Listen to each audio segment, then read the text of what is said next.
ناظرین اس وقت میرے ساتھ موجود ہیں سینئر صحافی اجمل جامی صاحب موجود ہیں. ان سے جانتے ہیں کہ موجودہ ملک کی سیاسی صورتحال کو کیسے دیکھتے ہیں اور خاص طور سے جس سیمینار میں آپ نے سر شرکت کی, اس سیمینار کے وجہ سے کیا کہیں طریقے تحفظ یعنی پاکستان کے نام سے سیمینار شروع ہوا اور طریق اپوزیشن کا یہ اتحاد ہے جی. انہوں نے تحریک پاکستان کے تحفظ, آئین کے تحفظ کے لیے یہ آج بلایا سیمینار, جس میں سیاستدان بھی تھے, وکلا بھی تھے, صحافی بھی تھے. آئین کی بالادستی وہ چاہ رہے ہیں, لیکن میرے ملک کا المیہ یہ کہ جب کوئی سیاسی جماعت اپوزیشن میں ہوتی ہے تب اسے آئین کی بالادستی بھی یاد آتی ہے اور تب اسے پاکستان کی حفاظت کی فکر بھی پڑ جاتی ہے.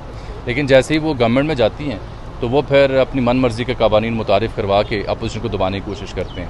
اچھی بات ہے اگر میرے ملک میں آئین کا واقعی بالادستی ہوتی ہے اور آئین کی واقعی سربلندی ہوتی ہے. لیکن ایک بات میں ذاتی طور پر عرض کروں گا, آئین کی بالادستی اس وقت تک ممکن نہیں ہے جب تک سیاستدان سیاست کا اور جمہوریت کا ہاتھ مضبوط نہیں کریں گے. ایک سال پہلے سابقہ وزیر اعظم کو ہائی کورٹ کے احاطے سے گرفتار کیا گیا, اس کو کیسے دیکھیں؟ یہ بڑی بدقسمتی ہے, بڑا المیہ ہے جو ہمارے ملک میں ہوا ہے, اور اسی وجہ سے زیادہ بد اعتمادی, زیادہ تفریق اور زیادہ دھندلاہٹ منظرنامے میں آئی ہے.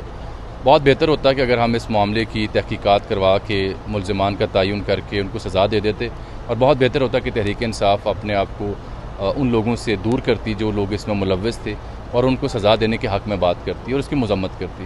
کیونکہ اگر وہ بھی اپنی جگہ پہ کھڑے ہیں, فوج بھی اپنی جگہ پہ کھڑی ہے, تو پھر تو ایک دوسرے کا ساتھ دست و گریبان ہونے کی بات ہی ہے. سر لاسٹ میں یہ بتائیے کل پی ٹی آئی نے بھی جوابی پریس کانفرنس کی اور ادھر سے بھی پریس کانفرنس ہوئی, اس کو کیسے دیکھتے ہیں؟ وہی تو میں عرض کر رہا ہوں آپ سے, وہی میں عرض کر رہا ہوں کہ ایک طرف ترجمان پاک فوج کی پریس کانفرنس ہے, پھر پی ٹی آئی کی پریس کانفرنس ہے, تو جواب الجواب ہے.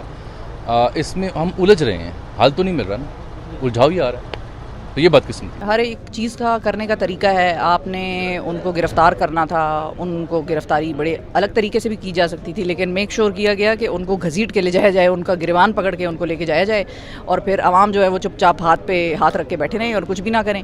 تو اچھا, بہت سارے لوگوں کا تو یہ بھی کہنا ہے کہ عوام کہ بہت سارے لوگ تو جو لوگ بہت زیادہ عمران خان سے محبت رکھتے تھے, یا بہت سارے لوگ ایسے جو عمران خان کے لیے بہت زیادہ ڈائی ہارڈ فینس تھے, وہ تو 9 مئی کو نکلے نہیں. تو یہ نکلنے والے کون لوگ تھے, کہاں سے آئے تھے, وہ ساری تو تحقیقات ہونی چاہیے, لیکن فیئر طریقے سے ہونی چاہیے. دیکھیں, کسی کو بھی قانون ہاتھ میں لینے کا اختیار نہیں ہونا چاہیے. اس سے تو عام آدمی بھی بہت ہمیشہ متاثر ہوا ہے نا پاکستان میں. یہ جرم یا یہ کرائم یہ سارے یہ پہلی دفعہ تھوڑی ہوئے ہیں. آج کسی ادارے کے خلاف ہوئے ہیں, اس سے پہلے سپریم کورٹ کے خلاف ہوئے تھے, اس سے پہلے عام آدمی کے خلاف ہوتے رہتے ہیں, ڈاکے ہوتے ہیں, گھر لوٹتے ہیں, عزتیں لوٹتی ہیں. تو قانون تو کسی بھی صورت میں کسی کے ہاتھ میں نہیں جانا چاہیے, لیکن قانون کا ڈر ایسا ہو اگلے کے دل میں کہ اگلے کو پتہ ہو کہ میں نے کسی کے ساتھ غلط کیا, زیادتی کی, تو میں پکڑا جاؤں گا. یہ بتا دیجیے, عمران خان صاحب سے متعدد بعد جیل میں سوال کرنے کا بھی موقع ملا ہے, ملاقات کے موقع ہے. وہاں عمران خان صاحب کو تو وہی لہجہ ہے, وہی جاڑیانہ اننگز کھیل رہے ہیں اندر بھی جیل میں. تو جیل میں بھی رہ کر اگر وہ اپنے نیریٹو سے پیچھے نہیں ہٹے تو اس کی کیا وجہ سامنے آئی؟ اس کی وجہ یہ ہے کہ ان کو یہ کانفیڈنس ہے, میرا خیال ہے کہ عوام نے 8 فروری کو اپنا کانفیڈنس دکھا دیا کہ عوام کس طرف کھڑی ہے. اور اگر کوئی کمزور لیڈر ہوتا, کمزور ان سینس کہ عوام نہ ہوتی, ہارا ہوا ہوتا, الیکشن ہار جاتا, 20-25 سیٹیں ہوتی نیشنل اسمبلی کی, اپنا صوبہ ہار جاتا, تو شاید یہ بیانیہ بدل جاتا. ہو سکتا ہے اس چیز کے پریشر میں آ جاتے کہ میرے ساتھ عوام کھڑی نہیں ہے, میں اکیلا ہوں. یا تو یہاں پر تو عوام نے نکل کے بتا دیا لوگوں کو. میری کچھ لوگوں سے بات ہوئی, 2 خواتین سعودی عرب سے آ رہی تھیں, انہوں نے کہا 8 فروری سے ایک دن پہلے 7 فروری کو وہ پہنچی, اور انہوں نے کہا کہ سارے جہاز میں جتنے لوگ تھے وہ سارے ووٹ ڈالنے آ رہے تھے. تو اب باہر سے اتنے لوگ اپنا سرمایہ لگا کے, پیسے لگا کے, ٹکٹ لگا کے ووٹ ڈالنے آ رہے ہیں, تو وہ کس کے لیے ووٹ ڈالنے آ رہے تھے؟ ظاہر ہے انہوں نے ایک ہی آدمی کو ووٹ ڈالا ہے, شاذ و نادر ہی ہوگا کہ انہوں نے کسی اور جماعت کو ووٹ ڈالا ہو. تو جب اندر بیٹھے آدمی کو یہ کانفیڈنس ہو کہ باہر سارے لوگ میرے ساتھ کھڑے ہیں, چاہے گھر کے اندر کھڑے ہیں, باہر نہ نکلیں, سڑکوں میں نہ نکلیں, لیکن ووٹ ڈال کے تو انہوں نے بتا دیا نا کہ وہ کہاں کھڑے ہیں اور کیا چاہتے ہیں.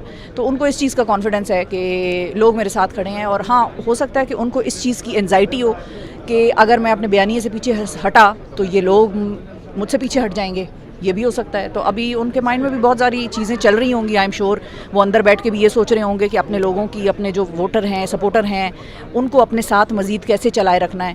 ایک وقت آئے گا, ہو سکتا ہے شاید ووٹر ان کا کہے کہ آپ کو باہر نکالنے کے لیے جو کرنا ہے وہ کریں. ہو سکتا ہے ووٹر ان کا یہ کہے کہ آپ کو باہر نکالنے کے لیے اگر آپ کو کسی دیگر جماعت کے ساتھ بیٹھنا پڑے تو آپ بیٹھیں.